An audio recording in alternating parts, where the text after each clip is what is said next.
And good evening, everybody.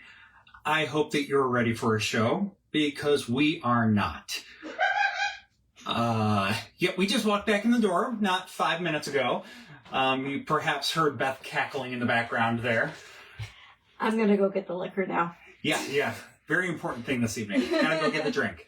But we are, just walked in the door like 5 minutes ago. We had been up at Hanover Tavern for the little dress rehearsal, if you will, hence the shirt that you normally would not see me wearing, for the Ghosts Walk at Night event, which is going to be next Sunday, Monday, Tuesday, October 12th, 13th, and 14th.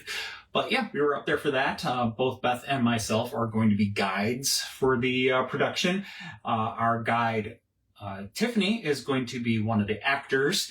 And we have one of our other guides, Stephanie, who will be running around and helping with the event as well. So we're very happy to be able to be a part of this again. This marks probably at least 6 years that somebody here with Hans has been helping support the Ghost Walk at Night. So a lot of fun with that. And also, aside from that, you may have noticed that we're off a week. I think we were supposed to go on last week. We just were not ready in any way, shape, or form. It's October. I apologize if you were looking for us last week, but here we are this week. And Beverly, hello. It's good to see you. Yay, Beverly! Appreciate you coming on out. We did just see Beverly recently, along with quite a few other people that came on out and took advantage of the Churchill Train Tunnel commemoration tours that we did on Thursday and Friday this past week, October 2nd and October 3rd, because, of course, this was just the 100-year anniversary of the collapse of the Churchill Train Tunnel, October 2nd, 1925. Hi, everyone. So I've made it. We had that going on. Then Saturday, we were a part of a larger commemoration kind of party at Rich Brow. So we got to talk about the stories in between the embalmers playing, because embalmers were the real people that we all came to see. Yeah. We were the sideshow. We were the sideshow. We were the filler. And that's okay. That's okay. We were very happy to hear the embalmers play. Because that's the only time we're going to hear them this month. Probably going to be the only chance we get to see them this month. Hello, buddy. And the cats are very confused because we have been running all over the place. But it is October, again. It's our norm. It is our norm. It is our norm. But yeah, we got a lot of stuff coming up. So I've already mentioned, of course, we have the Ghost Walk at Night that we're helping support next Sunday, Monday, Tuesday.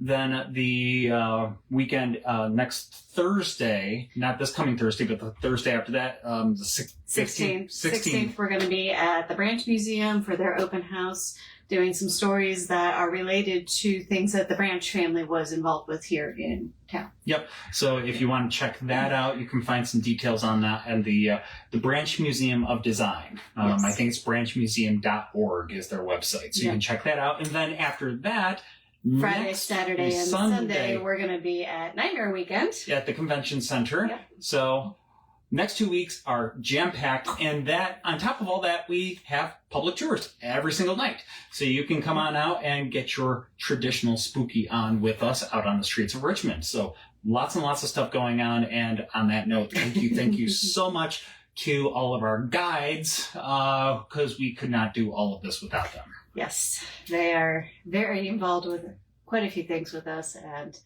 we are very thankful for them. Yeah. You coming up here, Nico, sir? Or are you just going to hide just under the camera where we can only see your ears? But anyway, so appreciate you coming on out. And yeah, I'm sorry your feet still hurt, Beverly. I get it. We've been doing a fair bit of walking ourselves. Yeah. On top of that, I'm treating my heel and my skin is... Yeah. It's raw. Yeah. So, a couple weeks ago, we did 3 weeks ago. I don't remember. Whatever it was. 2.5 weeks. 2.5. Yeah, because we did it on a Wednesday. We did it in a weird time. But, we did Hunt to California, which was the first time that we'd done a stateside one in quite a while. We did a lot of globe-trotting before that. Well, that's because we went globe-trotting. Yeah, yes, it is. So. But what I was getting at is that got another state for you tonight. We're going to check another state off the spooky list. Nebraska. So, yes, we are going to Nebraska, where the wide skies and endless plains lie under, where beneath these skies and the plains lie a darker landscape landscape full of restless spirits and whispered legends. From lonely stretches of prairie to historic towns where the past refuses to fade, the Cornhusker State hides stories that can chill you deeper than even the coldest of winter storms there. And they have some cold ones. Yes, they do. So on this episode, we're going to look to the heart of haunted Nebraska and explore the shadows that linger in the old buildings and echo across the rolling plains. Rolling plains, yes. All right, give me this so you can have a Nico. Because he desperately wants your lap. Hi, buddy. Yes. A friend of mine just shared the link for that event, so we'll probably be at the branch. Excellent. Fantastic. Yeah, the branch event is always a lot of fun, so definitely strongly recommend checking that out. We've been involved with it for a few years now. Yes. And very excited for what we got coming up again this year. All right, so we're going to go visit Kimball, Nebraska first. And here you will find the Wheat Growers Hotel, and it has stood for more than a century, its crumbling walls hiding stories of ambition, ruin, and of course, restless spirits. Built in 1918 by Frank Cunningham, the hotel was meant to be a beacon of luxury on the windswept plains. 86 rooms outfitted with electricity, plumbing, and a unique steam heating system to keep even the coldest winters at bay. The lobby gleamed with tile inlaid with wheat and a mural celebrating the harvest, a fitting tribute to the crop that made Cunningham's fortune. For a time, the Wheat Growers was the pride of Kimball. Banquets filled its ballrooms, orchestras played late into the night, and even future President Dwight D. Eisenhower stayed beneath its roof. Cunningham himself called it the jewel of western Nebraska, but the jewel was short-lived. The wheat market collapsed after World War I, and with it, Cunningham's fortune. Within a few years, his hotel was stripped of its elegant furnishings, repossessed, and left to decay. By the 1920s, his dream was little more than dust in empty halls. Still, the Wheat Growers would not fade quietly into history. Over the decades, the building changed hands, reopened, closed again, never regaining its former glory. By 1988, it was shuttered for good. The once grand corridors falling into ruin, and with the decline came the rumors. The hotel was haunted. Most of the enduring legends tells of a young woman who died during Prohibition. The story goes that a tunnel had been dug beneath the hotel, allowing bootleggers to sneak alcohol inside. During one of these operations, the tunnel collapsed, trapping a hotel employee inside. She died beneath the earth, and her spirit was said to rise up into the hotel itself. Locals claim to see her figure in the upper windows, a pale woman watching silently from behind the glass, gazing out over the quiet streets of Kimball. Many call her the White Lady of the Wheat Growers. She has become the hotel's most famous ghost. But she's not alone. Hotel carries another far darker mystery. On October 30th of 1956, Robert Shorty Wilson, a 31-year-old Kimball resident, vanished without a trace. Shorty was well known in town. He worked at Dalton Buick, a short walk from his room at the Wheat Growers, where he rented a space, as many did, when the hotel was converted into long-term apartments. Last day anybody saw him was on a cold autumn afternoon. Accounts conflict, but most agree that the local taxi driver dropped Shorty near the Buick dealership after taking him to the bank. He mentioned his plans to meet two men from Colorado about...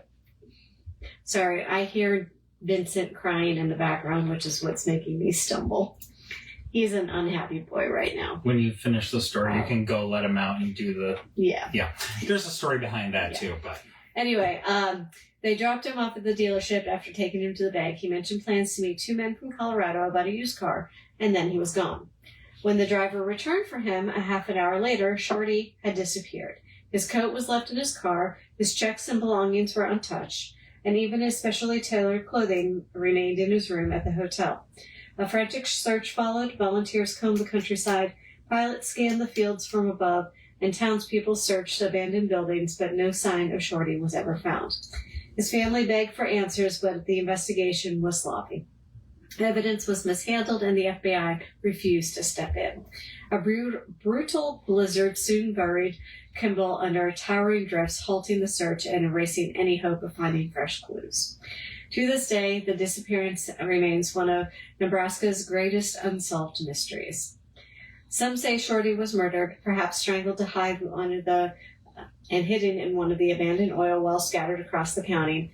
Others whisper that his spirit never left the Wheat Growers Hotel.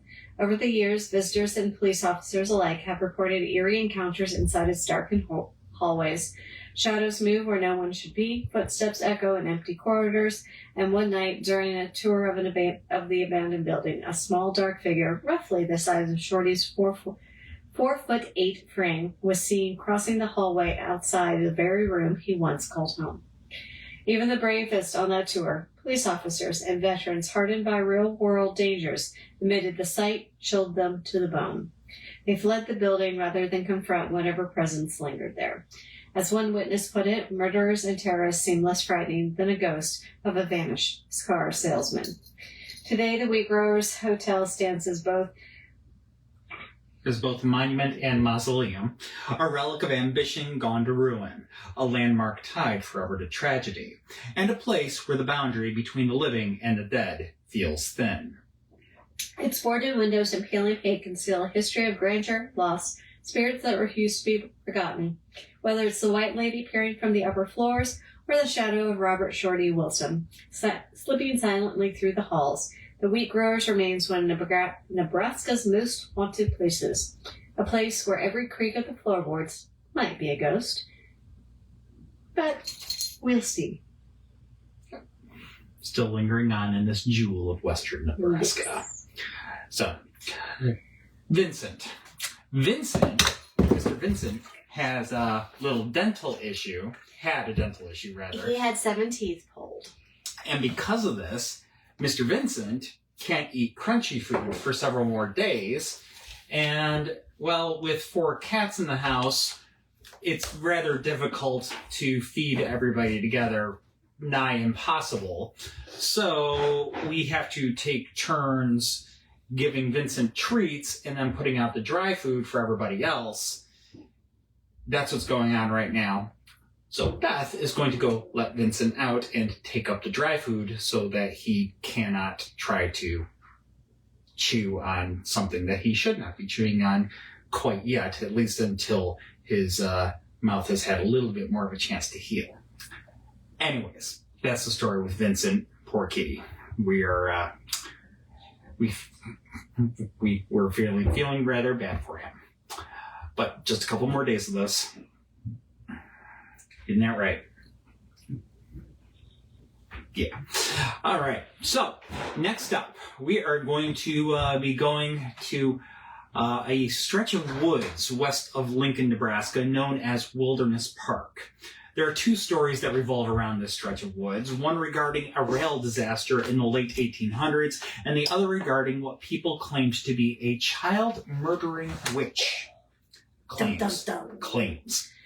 So, in 1894, disaster struck on the Salt Creek Trestle when a train plunged from the bridge, bursting into flames. 11 lives were lost, and though sabotage was proven, justice was fleeting. George Washington Davis, the man found guilty of second-degree murder for having removed railroad spikes from the track, he only served a fraction of his sentence after the governor paroled him due to grave doubts about the sentencing. Grave doubts. But the dead have not been forgotten. Wilderness Park, which now surrounds the site, is said to echo with their restless spirits. Hikers at dusk whisper of voices drifting through the trees. Others hear heavy footsteps pacing behind them near the old rail bridge, only to turn and find no one there. Some believe these are the souls of the Rock Island rail disaster, still wandering the grounds where their lives were cut short, perhaps seeking the justice they were denied in life. Today, a marker along the Jamaica North Trail recalls the tragedy, but locals say the ghosts themselves keep the memory alive. This was not the only tragedy to strike the area of Wilderness Park. In the early 1900s, children began to vanish around Lincoln. Some believed they had simply run away, but whispers grew darker, that they had disappeared into the shadowed paths of what is now Wilderness Park. The mystery deepened when a young boy went missing, and his sister swore she saw him in the company of a strange woman who lived in a shack deep in the woods. Locals called her the Witch of the Woods. When police searched the area, they uncovered the bodies of missing children. Suspicion fell immediately on the woman in the shack. Questioned, she only complained that the children were always running over her property. With no hard evidence, authorities could do nothing. The townsfolk, however, did. One day, the Witch of the Woods was found hanging from a tree, a chain around her neck. Her body was buried there, still bound in iron. To this day, hikers in Wilderness Park report hearing her moans on the wind and the rattle of chains in the underbrush. Some even claim to uncover buried links that lead back to that cursed tree. But beware, they say if you follow them, you might find more than you bargained for. Yeah, so this is a scary story, just the fact that it's historically true. Yeah. You want me to start with it? Yeah, go for it. All right. We're going to Hershey, by the way, not the yummy Hershey. This one's definitely not yummy. Yep. But what did you pour, by the way? Bushmills. Because that's what was opening up front. Fair. We have a lot of whiskey on the bar right now. We brought a little back from our trip. Anyways, digress. All right, so Annie Cook was born in 1875 to Russian immigrants in Denver, Colorado. From a young age, she worked hard alongside her siblings, but she resented the fact that girls weren't paid for their labor. In 1893, she married a young farmer, Frank Cook, and moved to his 80-acre farm in Hershey, Nebraska. But Annie wanted more than farm life. Her ambition led her into a life of crime. Visiting Omaha, she met a madam who ran a house of ill repute. She saw an opportunity and soon thereafter opened one of her own. While Frank and their daughter Clara stayed on the farm, Annie spent long stretches in Omaha running her brothel. With the profits of her illicit operations, she doubled the size of Frank's farm, but her appetite for wealth and influence was not sated. During Prohibition, North Platte became a hub of gambling, bootlegging, and vice, and Annie was at the center of it all. She moved Clara there under the guise of education, but the boarding house for girls was a front for prostitution. Annie used the secrets she collected on prominent locals as leverage for extortion, controlling both her operations and the town with fear. Now back on the Hershey farm, Annie's cruelty extended to the poor men she employed there under the county's Poor Farm Act, which she had acquired through bribery. She worked them mercilessly, using a buggy whip to enforce obedience, and those who resisted often ended up dead under suspicious circumstances. Even her own family was not safe from her rage. When Frank protested her cruelty, she accused him of crimes he didn't commit, forcing him to live in the barn until his death in 1936. Annie's abuse reached its darkest point in 1934. Clara, now 38, argued with her mother on the farm, and in a fit of rage, Annie chased her daughter into the apple orchard and struck her with a heavy stove lid. Clara died instantly. The local officials, already in her pocket, declared it an accident, claiming she had choked on poison. No charges were ever filed. Annie Cook died in 1952, but fear of her lingered on afterwards. Locals called her a witch, crossing the street to avoid her home in North Platte. And today, the farm she once ruled with terror is said to be haunted. Visitors report strange noises echoing through the buildings, objects moving on their own, apparitions glimpsed in the shadows. Some claim to see Annie herself, still patrolling the farm with that same iron will and rage she held in life. Her story, full of abuse, greed, and terror, has been documented, but the true horror may be that her presence has never truly left. And those who walk the grounds of the Cook farm today may still feel the weight of Annie Cook's restless spirit. She sounds delightful. Oh, she's a monster. Yeah. All right. We're going to be going to Omaha next. Omaha, for reference, is the largest city in the state, and I think the 41st largest municipality in the country. So, lots going on in Omaha. Yep. And Omaha is home to a place called Joslyn Castle. It stands as a monument to ambition, family, and a life both grand and mysterious. Built in 1903 for George and Sarah Joslyn, the castle was their forever home, a place of luxury and comfort where they raised their adoptive daughter, Violet. While the opulence of the home impressed visitors, it was the life lived within its walls that left a more enduring legacy, one that some say has not ended with the deaths of its original occupants.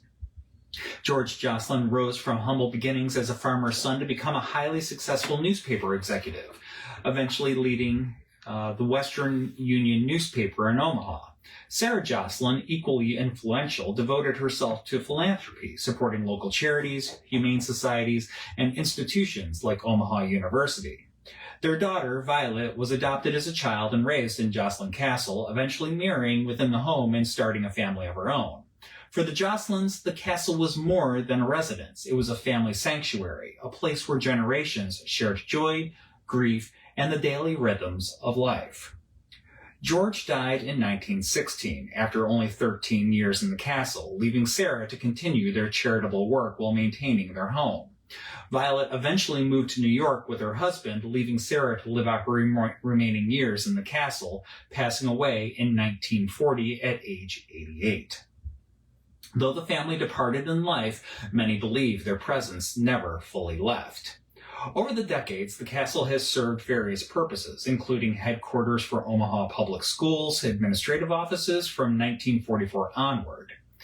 Staff members reported unexplained events almost immediately, disembodied voices echoing through empty corridors, footsteps on staircases where no one walked, and music playing from vacant rooms. Even in modern times, visitors and staff continue to encounter phenomena that defy explanation. Several paranormal incidents have been documented. A bride-to-be once reported seeing a woman in white descending the main staircase, only to vanish before reaching the bottom. Staff members have experienced tugs on their hair and mysterious sounds emanating from the music room. One docent captured an apparition of a woman in blue in a photograph taken when no one else was present. Paranormal investigators have reported ghostly voices, moving objects, and dark, shapeless forms appearing on camera, suggesting that George, Sarah, and Violet may still inhabit the home they loved so dearly. Spirit communication seems to take many forms at Joslyn Castle. Male and female voices have been recorded on electronic devices, sometimes delivering warnings or commands. One psychic medium reported that Violet's spirit appeared in her old room, visibly agitated, reliving memories of her early life and the family she had left behind. Another investigator observed a mysterious black mass forming behind a cameraman, which some speculate may have been George monitoring the activity. Reports consistently describe figures moving through hallways, often in clothing reminiscent of the earliest 20th century, suggesting the family continues to occupy the spaces they once loved. Visitors frequently report hearing laughter, voices of conversation, and other sounds that reflect daily life as it once existed in the castle. The main staircase and music room in particular seem to be focal points for activity. Staff and guests alike describe the sensation of being watched, of footsteps following them, or of objects shifting inexplicably, even when the castle hosts weddings or public events. Many claim to sense the presence of past residents lingering and observing. Joslyn Castle, now open for tours and community events, remains a place where history and the paranormal intersect. Its gardens and grounds continue to be maintained for public enjoyment, but the true allure lies within the walls of the castle itself. The Joslyns were devoted to this home in life, and the evidence suggests they still may be devoted to it still. The combination of historical significance, the family's deep ties to the home, and repeated paranormal encounters make Joslyn Castle a singular landmark. Whether it is the echo of George's business acumen, Sarah's charitable spirit, or Violet's youthful energy, the castle carries the essence of the family's presence. Visitors and investigators continue to wonder why the Joslyns linger, yet perhaps it is no surprise. This was a home they loved, built to house generations, and a place where their memories were happiest. In this grand castle, the past is never truly gone, and the family that once lived here may still roam the halls, invisible yet ever present. You gonna tell the next one, Vincent? Or set yourself up right there? He's like, no. No. I'm just cuddling. You watching yourself on the video? Guy's looking spooky. He's testing my spooky look. He's a good boy. Yes. I can't wait until you can have your full Diet again. He's rather grumpy. He is very grumpy. I don't blame him. I'd be grumpy too. I was grumpy when I was on an all-liquid diet. Anyway, so we're going to move over to Lincoln, Nebraska. And this is the Robbers Cave, which is in southwest Lincoln near the intersection of 10th Street and High Street. The area around the cave largely consists of sandstone, and through the years, water has seeped through the cracks, and then the rock has eroded away in places, creating a large network of underground caves and tunnels. Before it became known as Robbers Cave, the Pawnee Indians called it Pahawk Bluff. They visited there to contact the spirit Tirwada, a god of all things. They would go inside the caves to learn about their animal powers, healing plants, hold initiations, and carry out ceremonies. It was a very spiritual place for them, and they held it in high regard. Sadly, the Pawnee were removed from the area in 1858. It is believed that in the early 1860s, the cave was used as a stop on the Underground Railroad, and in 1876, it's said that Jesse James hid out there after a robbery. Later, the state penitentiary and a hospital for the insane would be built nearby. In early years of these institutions, convicts and patients would find ways into the tunnel systems through the basements of the buildings. From here, they would either escape or become lost in the miles of winding tunnels. Soon the tunnels were found and sealed off from the penitentiary and the hospital. With such a fascinating and sometimes tragic history, few are surprised to learn that there are haunting tales about the cave system. When inside the caves and tunnels, it is said that you can hear Indian chanting and drumming. Also are heard are screams, cries, laughing, and voices. You can hear many whispering and muffled voices. Robbers Cave is a place of shadows, whispers, and ancient secrets. In the earliest days of tourism at the cave, the visitors would knock on a little old lady's door, paying a fee to step inside. She would unlock the heavy entrance, revealing a stairway that plunged 150 feet into the earth.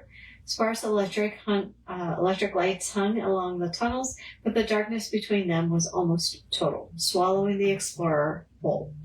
Shortly after leaving the stairs, the tunnel curved sharply, and one had to beware of the infamous well, a yawning 200-foot drop carved by centuries of groundwater.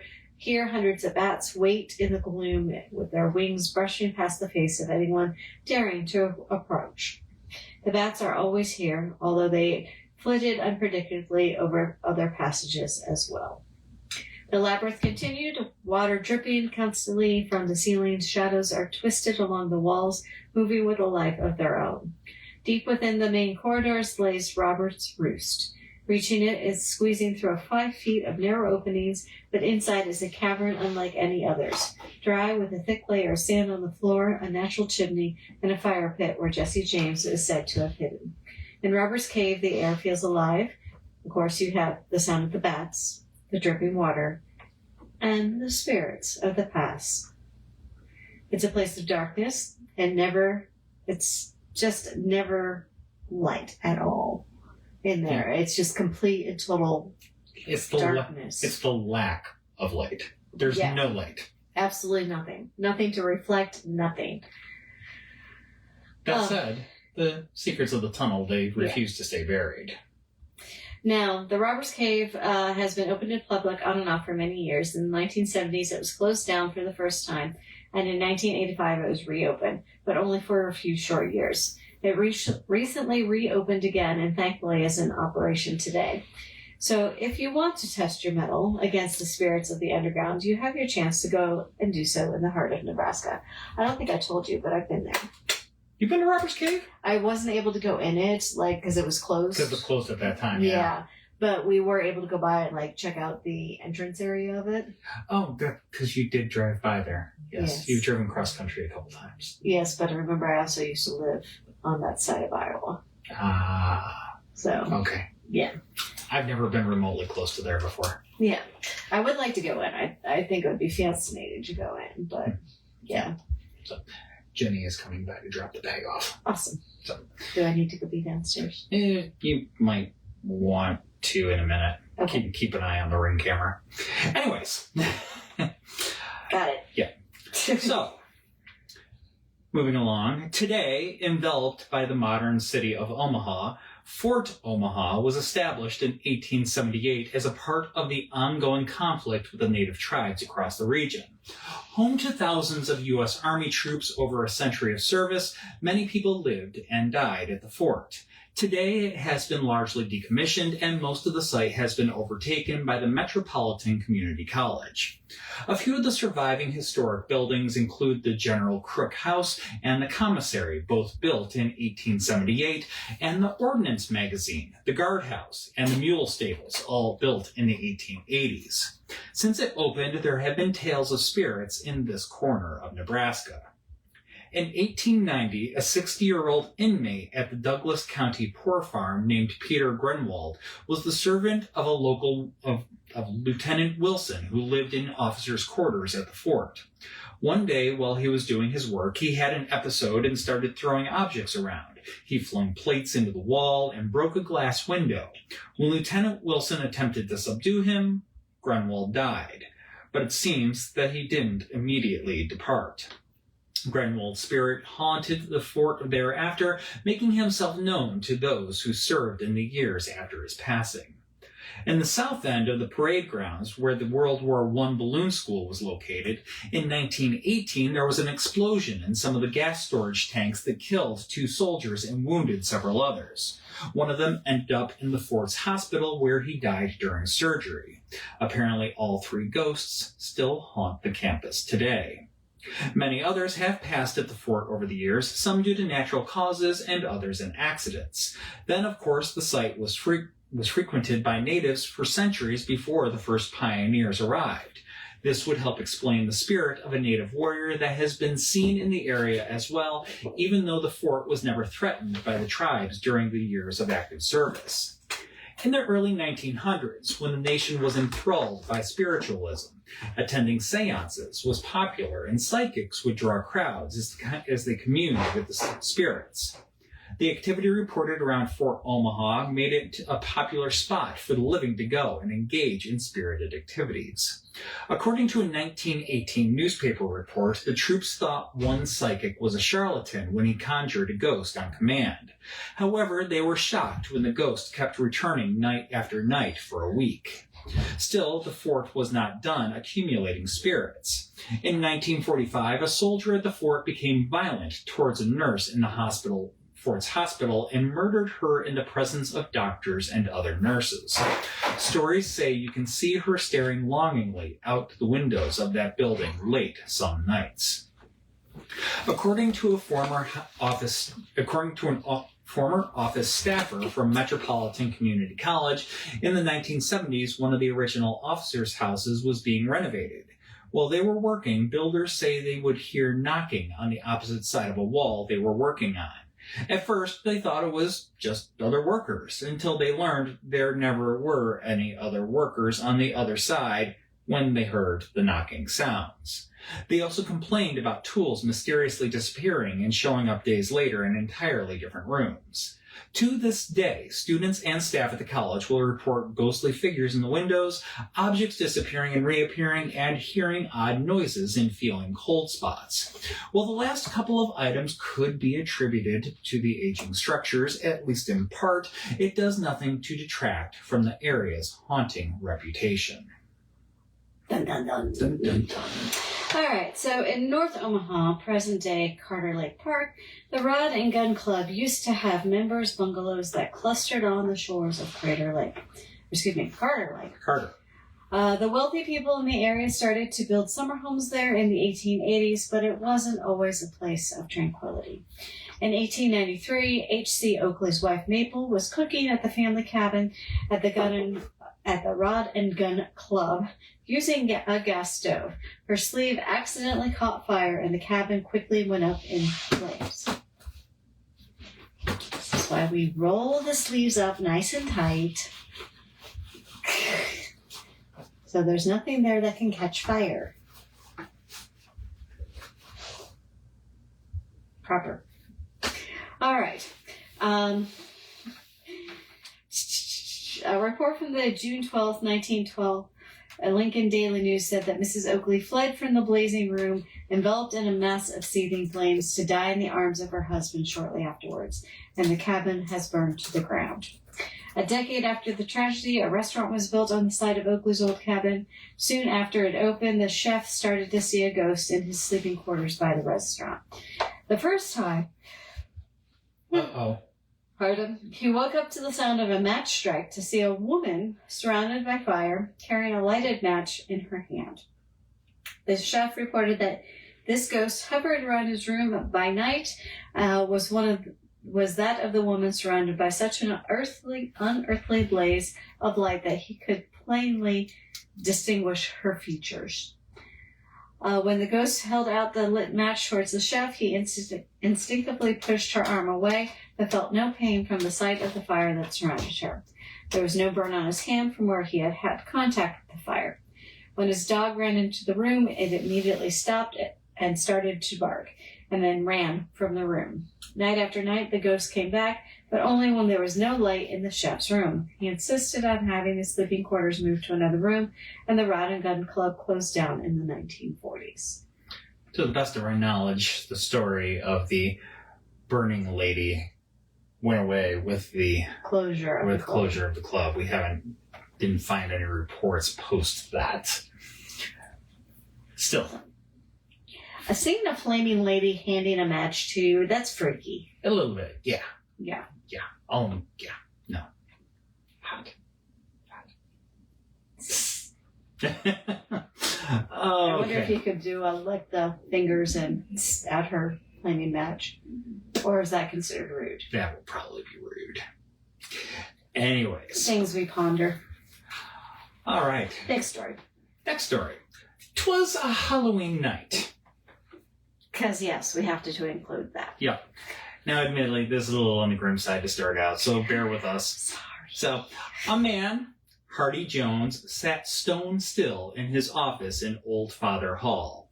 Depression had seized the philosophy professor as thoughts of his recent divorce cluttered his brain. Gripped by grief and anger and the fear of losing his son, Jones finally broke shortly after midnight. Off an open window's ledge, he stepped into the autumn air, taking a fall that ended 10 stories later on the grassy earth. In the late hours of All Hallows Eve, a University of Nebraska Lincoln professor had ended his life. Unlike most Halloween ghost stories, which offer a safe scare of fictional horror, the tale of Hardy Jones truly happened at the University of Nebraska, Lincoln, in 1983. However, it is not the only legend haunting the University of Nebraska, Lincoln. Let's begin with probably the most spirited building on campus, the Temple. Finished in 1905, the Temple plays host to not only an array of theatrical performances, but to ghostly activities, including the spirit of Dallas Williams, theater department chairman and professor from 1944 to 1971. Known for grabbing attention by throwing chairs across the room when he was alive, Williams's spirit keeps up his antics. Many Temple visitors have reported the sound of crashing chairs in apparently vacant rooms. I'm sorry, rude. Rude. Another spirit can't seem to get enough of the limelight, and has a talent for tap dancing, as people have heard the distinct sound of shoes tapping across the stage, only to find no one there on many occasions. Also, the ghost of a little girl haunts the prop attic. On one occasion, the crew needed a doll for Women in Black, a play in which a ghostly woman carries a doll that represents her dead child. Taking apart various dolls, the crew left the attic in disarray after creating the perfect doll. When the crew returned to the locked attic, someone had aligned the doll's parts and placed the matching heads with the bodies. They like it like they like it. Yeah. Don't mess it up. Yeah, although I do like that kind of twist on it, though, in that, oftentimes, ghostly activity, poltergeist, throwing things around, disarray, and this time the ghost is like, the hell with your mess. Put it back the way it's supposed to be. Put it back. It's the neat ghost. That type of ghost I could have here. Yeah, I appreciate that. If they want to pick up my stuff or chase the cat hair, I'm okay with this. So if you want to felt something from the cat hair, I'll be even more impressed. Yeah. Look, yeah. Just saying. Still at the temple, other paranormal occurrences include various sightings of a shadowy figure in the locked sound booth, uncontrollable and flickering lights, and mysterious applause heard from the right house balcony. Well, at least we know where their seats are. Yeah. So, moving along, staying on campus, we have the Nyhart Residence Center, where a residence life services supervisor said a ghost in the office stacks the loose change in 2 safes. The supervisor said the ghost prefers to stack the nickels of the safe in her office, while dimes are piled high in the dining services safe. Another neat Nick ghost. Again, you want to come here? Yeah. No arguments. So just don't throw stuff around. So now, to be clear, very few among the living know the safe combinations. And the activity is odd enough that the supervisor thinks the ghost just wants people to know that they are around. Seems reasonable. As for who it could be, the list of possibilities is long. Back in the 1930s and 1940s, Nyhart was used as an infirmary, seeing countless individuals who were gravely ill. Meanwhile, a residence director said one room in another section of Nyhart still bears the presence of a certain young patient. During a polio outbreak, one young lady could never go outside and instead threw open her window shades at every opportunity. While staff would close the blinds so the young lady could rest, she couldn't stand the isolation and would always reopen the blinds as soon as possible. To this day, if people close the blinds in this room, they will return to find them wide open even when no one else is around. The supervisor also notes that other Nyhart legends include moving chairs in the lounge, mysterious guitar playing in the basement, and a wandering girl apparition in the courtyard. Mm-hmm. All right, so we're going to close our evening with a stop at what might be the most epitomized of the spooky side of Nebraska, and that is, of course, a lonely cemetery out in the plains. Readers of the morning edition of the Omaha Daily Bee on July 18th of 1874 must have been startled to learn of a mysterious woman in white sighted at Prospect Hill Cemetery.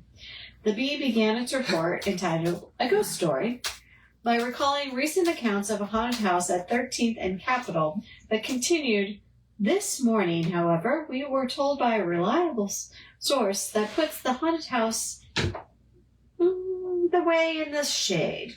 The scene of this strange and true narrative is instead Prospect Hill Cemetery, adjoining which Mr. H.P. Stanwood, the well-known sculptor, has a small dwelling and a marble cutting shop in which several hands are employed. On Tuesday night, shortly after dark, one of 2 brothers who sleep in the shop happened to step out of doors before retiring and looking out over the silent city of the dead. A vision, a ghost, and a woman in white, the invariable costume of ghosts, met his astonished gaze. The mysterious being was slowly flitting towards the building when he ran in and brought his brother out to view the strange sight. Both became scared and hastened out the back door just as the ghost came to the front door and blew out the light. They ran over to Mr. Stanwood's residence to inform him what had happened. Mr. Stanwood and the men went outside to see what was the matter, and sure enough, they saw before them a ghost, who hit Mr. Stanwood in the back and asked where her children were, if they were buried at the tomb. The ghost then flitted into the house, blew out the light, and entered a bedroom, so scared the occupant that he jumped out of the window and ran away. One of the 2 brothers mentioned above, having pulled out his revolver, deliberately took aim and fired twice at the ghost, without effect. She then took her departure into the cemetery, followed by the men to a certain grave where she vanished. On Wednesday night, the mysterious ghost again made her appearance, and so frightened the 2 brothers that they came down to town to sleep during the night, and the next night as well. The above is a true statement of facts as related to us by the gentleman of veracity. Mr. Stanwood himself is not a superstitious man and has no faith in ghosts, but our informant assures us that he substantiates the above statement. Now, that's not the only chilling tale to come from the cemetery, however.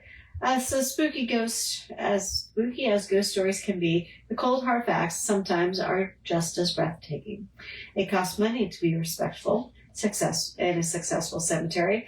They actually have to conduct regular, brisk business in order to afford their existence. Today, many old cemeteries have charitable groups or beneficiaries who pay for the upkeep. However, it's not always easy to raise money for a cemetery's upkeep. And this leads us to the tale of digging up the dead in North Omaha. Prospect Hill Cemetery was founded by Omaha real estate mogul Byron Reed in 1863, but it wasn't an unused stretch of land before that. People had been laid to rest here for some time before Reed came around. According to court documents, before Reed bought the cemetery, there wasn't a fence around it, and cattle roamed freely over the graves. Managed by Reed for 20 years, in 1883, its care was handed over to the city's new cemetery leadership, the Forest Lawn Cemetery Association. And in 1893, the Prospect Hill Cemetery Association was formed. However, making money isn't always easy when it comes to burying people, and one of the only ways to keep things going is to find ways to keep burying more people. In the case of Prospect Hill, it is rife with missing graves.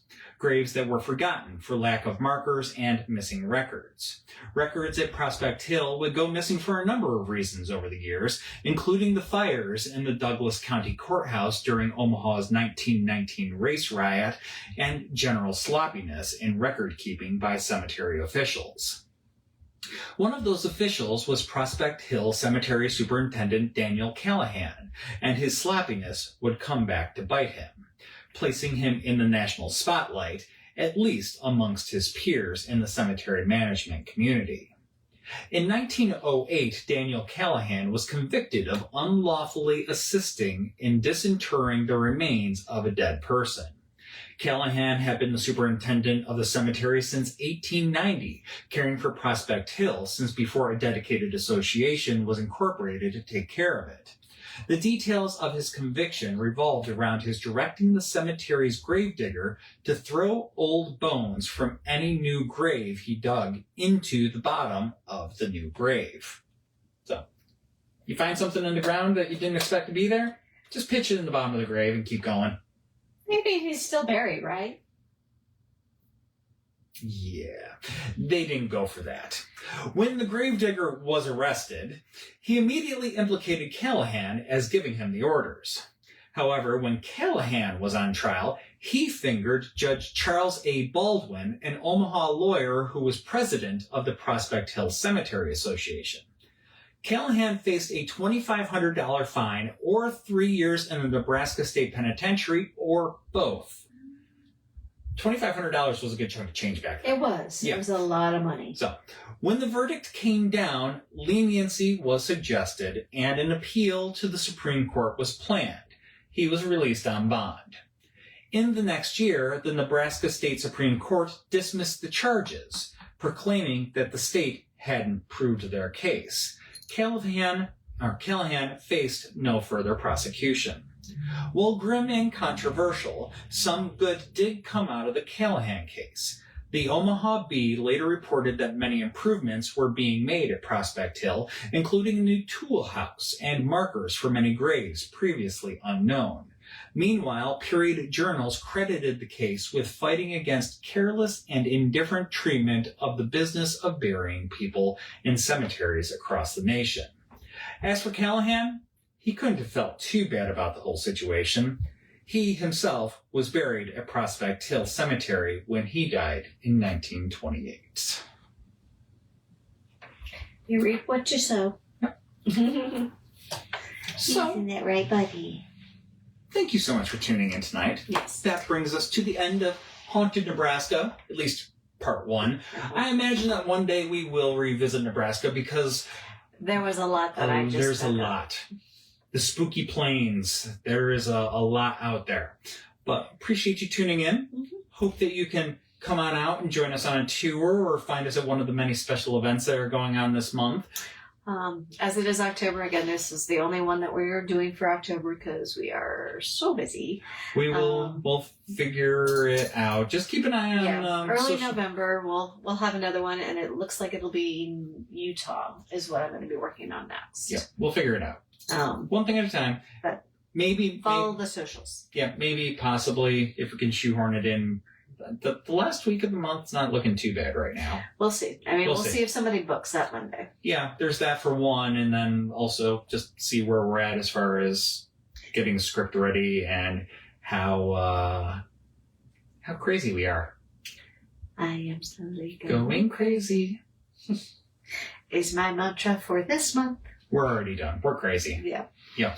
But Beverly, thank you so much for watching. Glad you could tune in. It was lovely to see you again this past weekend. Yeah, follow the socials because we do have special events coming up post-October. As well. And that's where we'll be announcing them. Yep.